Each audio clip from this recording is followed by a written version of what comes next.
اگر ہم نے کسی سے پوچھنا ہو کہ وہ مصروف ہے یا فارغ ہے تو انگلش میں یہ جملہ ہم کیسے بولیں گے؟ ہم بولیں گے آر یو بزی اور فری، آر یو بزی اور فری۔ عربی میں یعنی عربک میں اگر ہم نے کسی سے پوچھنا ہو کہ وہ مصروف ہے یا فارغ ہے تو ہم کیسے بولیں گے؟ انت فاضی والا مشغول، انت فاضی والا مشغول یا انتم فاضی والا مشغول۔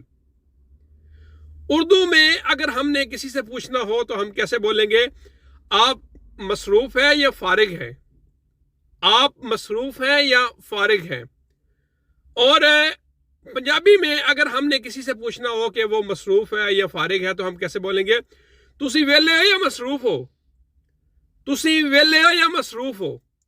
تو سامعین محترم، یہ تھا آج کا ہمارا ٹاپک 4 زبانوں میں، انگلش، عربک، اردو اور پنجابی۔